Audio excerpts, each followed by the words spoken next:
국어는 서로 간의 생각과 마음, 의견을 원활하게 소통해주는 통로의 역할을 한다고 생각을 합니다. 네, 다음 장 넘겨주시면 화자와 청자, 작자와 독자를 연결해주는 매개로서 말하는 이, 글을 쓴 이가 전하고 나누고 싶은 바를 듣는 이, 글을 읽는 이에게 온전하게 전달해 주어 서로의 뜻이 막히지 아니하고 잘 통하게 돕는 역할을 하는 것이 국어의 역할이라고 생각을 합니다. 저희 독수리 학교 국어과에서는 이러한 국어를 다음과 같은 국어과 교육 목표로 제시하고 있습니다. 하나님이 창조하신 언어의 기능과 특성을 잘 알고 직접 삶 속에서 명료하게 사용하여 하나님, 이웃, 나와 화목한 교제자의 삶을 이루는 것, 이것을 저희는 국어 수업을 통하여 아이들한테 가르치려고 하고 있습니다. 먼저 국어 수업을 통해 언어의 기능과 특성을 잘 아는 것을 목표로 하고 있습니다. 국어의 공통 교육 과정인 듣기, 말하기, 읽기, 쓰기, 문법, 문학, 매체의 6 영역에 대해 아이들이 제대로 이해할 수 있도록 수업을 진행을 하고 있습니다. 듣기, 말하기는 음성 언어 의사소통을 중심으로, 읽기, 쓰기는 문자 언어 의사소통을 중심으로, 문법은 언어에 대한 이해와 탐구를 중심으로, 문학은 문학에 대한 이해와 수용 창작에 대한 내용들을 다루고 있습니다. 이 6 영역은 아이들이 7학년에서 12학년에 이르기까지 단계적으로 또 나선형 구조로 아이들에게 지도를 하고 있습니다. 이러한 국어 영역의 기능과 특성을 파악하는 것을, 국어 능력을 지식적으로 소유하는 것을 넘어서 저희는 아이들이 하나님, 이웃, 나와 화목한 교제를 나누는 사람으로 자라나는 것을 목표로 하고 있습니다. 국어를 통해서 작게는 자신을 돌아보고 자신의 언어 생활을 성찰할 수 있습니다. 그리고 나아가서 이웃, 세상과 소통하며 타인을 이해하고 공동체적인 삶을 살아갈 수 있는 힘을 기르게 됩니다. 또한 언어를 창조하신 하나님과 깊은 교제를 나누고 하나님의 뜻에 합당한 삶을 살 수 있는 원동력이 될 수 있다고 생각을 합니다. 이러한 국어과의 학습 과정에 어떻게 진행되는지 다음 표를 통해서 다시 설명을 해드리도록 하겠습니다. 지금 저희 학교에 7학년, 8학년, 9학년에서는 국어라는 수업이 개설되어서 진행이 되고 있습니다.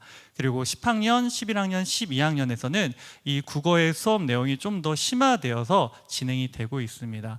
10학년에서는 올해부터 2022 개정 교육 과정을 따라서 공통국어 1, 2가 개설되어 있고 11학년과 12학년은 2015 교육 개정 과정을 통해서 문학과 독서, 화법과 작문, 언어와 매체, 그리고 문학과 독서가 개설되어 있습니다.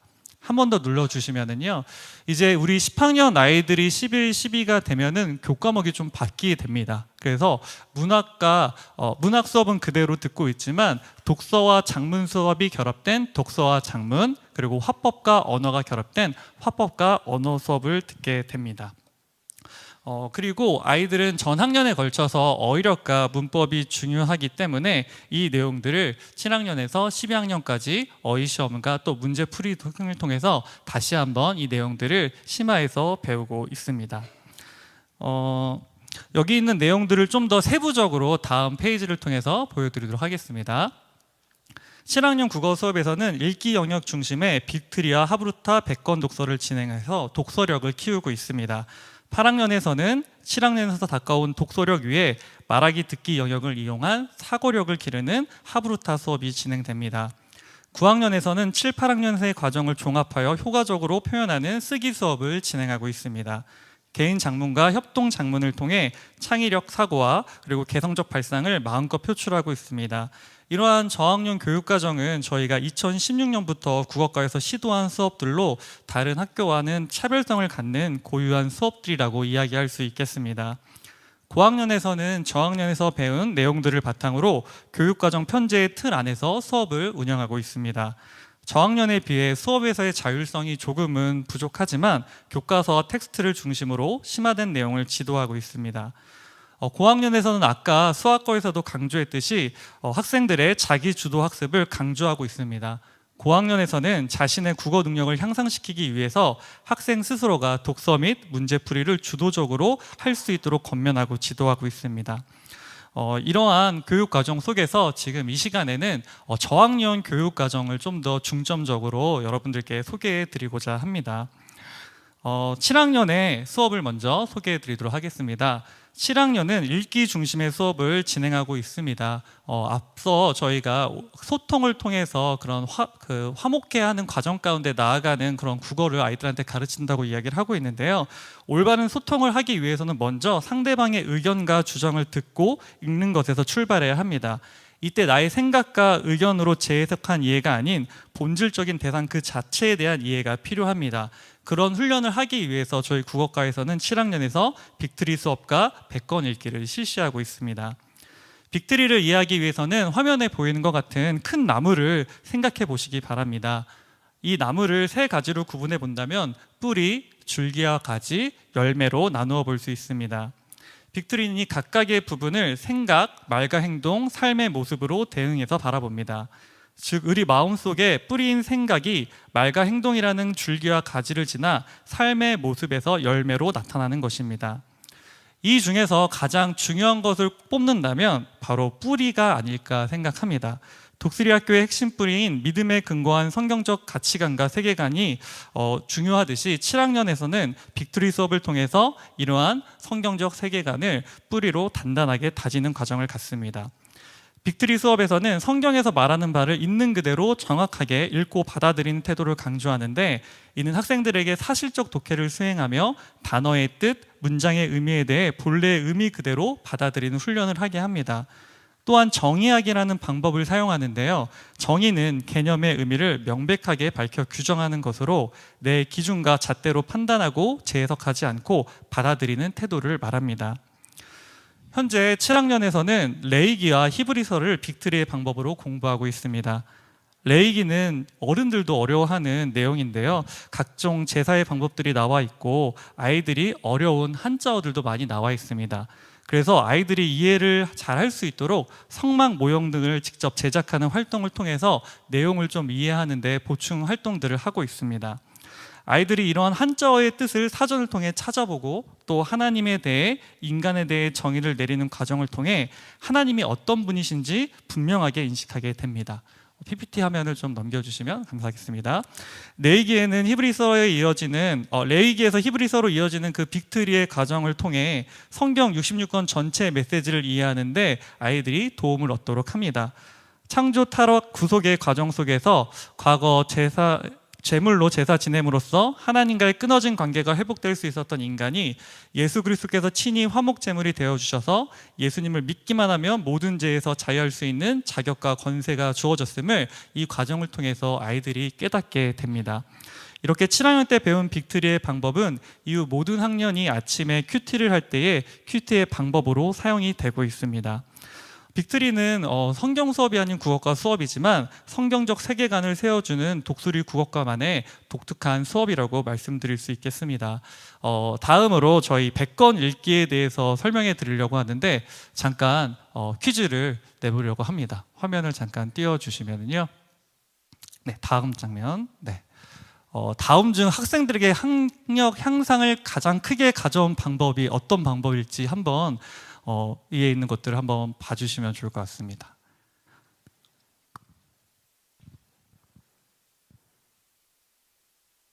네, 이 내용은 마이클 샌들의 쓴 돈으로 살 수 없는 것들이라는 책에 나오는 그런 한 장면인데요. 미국의 한 경제학자가 실험을 통해서 어떠한 그 금전적인 인센티브를 줬을 때 아이들이 학업적으로 성장을 하는지에 대해서 실험을 했다고 합니다. 그랬을 때 뉴욕, 워싱턴, 시카고, 댈러스의 방법들이 다 다른데 여기에서 가장 효과적인 방법은 왠지 제가 100권 읽기를 얘기하니까 그쵸, 책이 나오는 네 번째 댈러스일 것 같죠. 네, 4번이 맞습니다.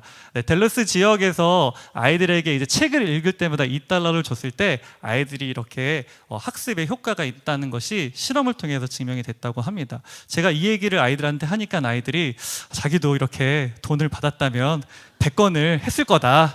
그리고 나아가서 100권을 더 읽었을 거다 이렇게 이야기를 하더라고요. 근데 사실은 이 실험은 돈을 통해서 아이들이 이렇게 책을 본 게 효과가 있었다는 것뿐만 아니라 이 학교에서 아이들이 책을 읽는 문화들을 만들었기 때문에 아이들이 책을 읽었고 그로 인한 학력의 향상을 얻었다라는 결과가 책에서 나오고 있습니다.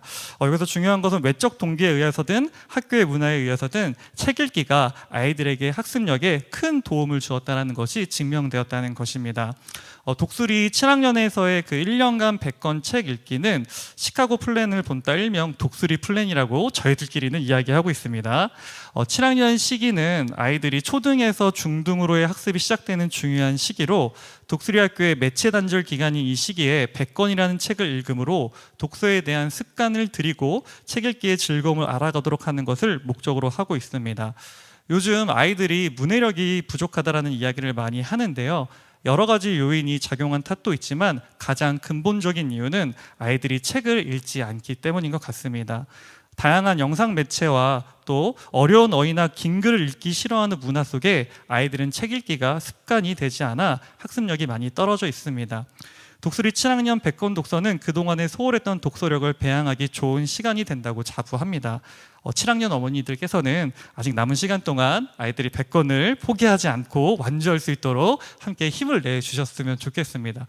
그리고 저는 참 이 책이 좋은 매체라고 생각을 합니다. 저는 이제 10학년에서 아이들하고 이제 매체 지도를 하는데 이제 아이들이 고학년에 와서는 더 많은 매체들을 사용할 수 있다 보니까 자꾸 매체 시간을 늘려 나가려고 해요. 그럴 때 저는 아이들한테 항상 얘들아 책도 매체다. 인쇄 매체도 매체니까 이 시간을 좀 늘려봐라 이야기를 하는데 사실은 아이들은 인쇄 매체보다는 다른 영상 매체를 더 즐겨 하긴 합니다. 그런데 이때 아이들이 책을 읽는 것에 대한 즐거움과 또 기쁨을 많이 누릴 수 있다면 고학년에 돼서도 계속해서 책을 읽는 모습들이 나타나지 않을까 생각을 합니다. 다음으로 8학년에서 진행되고 있는 수업을 안내해 드리겠습니다.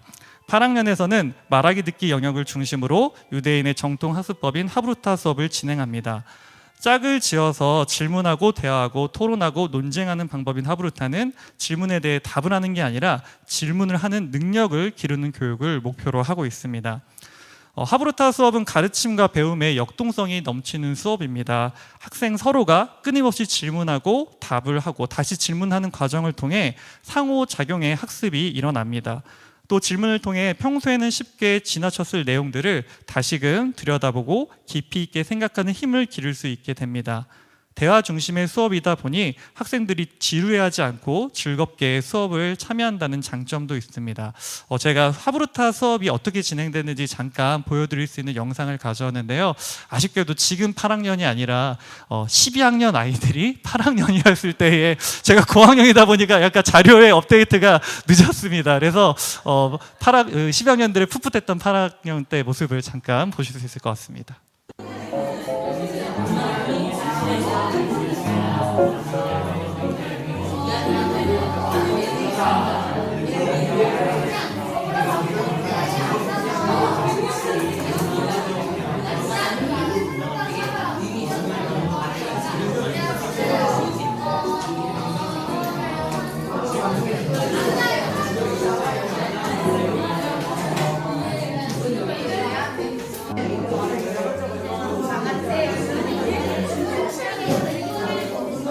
친구들은 졸업한 18기 차이점이 있다면? 일단 굉장히 재밌고요. 그리고 이제 일반적인 수업은 되게 주입식으로 하고 되게 그냥 선생님의 설명을 제가 이해하는 거라면 하브루타 수업은 제가 수업에 더 참여하고 내가 내 의견을 더 낼 수 있는 수업인 것 같습니다. 저는 그냥 단순히 그냥 어떤 작품이 있을 때 그런 문장의 의미나 그런 지문 분석을 하는 것을 넘어서 이 작품에 대해서 성찰해보고 또 작가가 그때 어떤 생각을 가졌는지 좀 더 감정이입을 하게 됐던 것 같아요. 이게 말을 해야 되는 수업이다 보니까 사전에 이 책을 읽어오는 과제가 있는데 그거를 제대로 해오지 않으면 수업에 약간 제대로 참여하기가 어렵고 또 말을 잘 할 수가 없어요. 그래서 계속 열심히 그 수업을 위해서 작품을 읽고 또 분석하고 그러다 보니까 작품에 대해서 되게 더 잘 알게 될 수 있는 것 같고 그리고 또 말을 계속 하는 수업이다 보니까 졸지 않을 수 있습니다. 네, 18기, 19기의 풋풋했던 모습들인데요. 영상에서 보셨듯이 아주 시끄럽게 마치 떠드는 것처럼 이렇게 수업이 진행되지만 아이들의 표정이 매우 밝은 것을 볼 수 있습니다. 아이들이 자신의 생각과 의견을 마음껏 말하고 친구의 의견을 듣고 재조정하는 과정을 통해서 배움이 일어나고 있습니다. 영상 속 인터뷰에 나오지 않았지만 어떤 한 학생이 이런 이야기를 했습니다. 다른 학생과 말을 하는 과정 속에서 내용이 정리되는 신기한 경험을 자기가 하게 됐다고 이야기를 하더라고요. 하브루타로 대하기 전에는 정리가 잘 되지 않았던 헷갈렸던 내용이 대화를 하는 과정을 통해서 자연스럽게 정리가 된다는 것이 이 수업에서 맛볼 수 있는 묘미가 아닐까 생각을 합니다. 하브루타 수업을 담당하는 저학년 선생님께서 말씀하셨던 내용을 나누고자 합니다. 하브루타 첫 수업 시간을 마치고 났을 때 A4 2장 분량의 글을 읽고 과제로 질문을 작성해왔던 학생이 선생님 책의 내용이 기억나요? 라고 했다. 그래서 글을 읽으면 당연히 기억이 나지 않니? 라고 물었더니 아니요, 저는 글을 읽고 기억난 적이 없었어요 라고 했다. 국어교사인 나에게는 너무 당연했던 일, 즉 글을 읽고 글의 인상적인 장면이나 대사 등이 멋있거나 기억에 남아 곱씹어 보던 일이 하브루타를 하기 전에는 이 학생에게 과제로만 존재했었구나 싶은 생각이 들었다. 선생님의 경험담에서 알 수 있듯이 우리 아이들이 7학년에 빅트리와 또 백권 독서를 하기도 하지만 그 과정을 깊이 있게 읽어내기에는 조금은 어려운 점들도 있는 것 같습니다. 때로는 글자만 읽는 그런 과제로 수행했던 모습들이 있는데 8학년에서 이 하브루타를 통해서 아이들이 더 내용을 깊이 있게 이해하는 과정으로 수업이 진행된다고 생각하시면 되겠습니다. 다음으로 9학년 수업에서에 대해서 소개해 드리도록 하겠습니다. 화면에 보여주시면 9학년에서는 7, 8에서 익혀온 독해력과 사고력을 다양한 글쓰기로 표현하는 수업을 진행하고 있습니다. 학생들마다 장문 공책을 구비하여 자신이 작성한 글을 주1회 친구들 앞에서 낭독을 하고 또 자신이 좋아하는 분야를 선정해서 기획서 쓰기, 자료 조사하기, 글쓰기 계획을 세우고 스스로 실천하여 50페이지 이상의 분량의 1인 1책을 완성합니다. 이 중학교 3학년 시기인 9학년에 아이들이 50페이지 이상의 책을 써낸다는 것은 결코 쉬운 일이 아닐 겁니다. 하지만 아이들이 자신의 생각을 잘 정리해서 이렇게 책을 만들어 보는 활동을 통하여 자신의 생각을 표현하는 시간들을 갖습니다. 또 9학년 전체가 한 권의 책을 만드는 그런 과정을 함께 하면서 동시에 합동으로 함께 문집을 만듭니다. 작년까지는 제주학습이 문집에 담겼는데 아마 올해는 독일학습이 문집에 담기지 않을까 생각이 됩니다. 9학년에서 이 장문 과정은 서로 다른 생각을 갖고 있는 사람들과 소통하며 보다 깊이 있는 의미를 창조하고 사회적 협력을 이끌어가는 경험을 하게 된다고 생각합니다. 특히 공동 장문 과정에서는 서로 간의 차이를 조율하는 경험, 또 서로 협력하여 사고를 유기적으로 연결하는 경험, 글쓰기 과정에서 마주하는 문제를 협력하는 과정을 통해서 한층 성숙한 언어 사용자로서 아이들이 자라남을 경험할 수 있다고 생각을 합니다. 네, 여기는 이제 아이들이 작년에 만들었던 그 책들을 전시한 그런 모습을 화면으로 지금 보여드린 거고요. 다음에 넘겨주시면 이번에 그 1인 1책을 기획했던 학생의 모습을 보고 있습니다. 그래서 이 친구는 소설을 쓰고 싶다고 해서 친구들한테 자기가 어떤 내용의 소설을 쓰게 될지를 지금 설명해 주고 있습니다.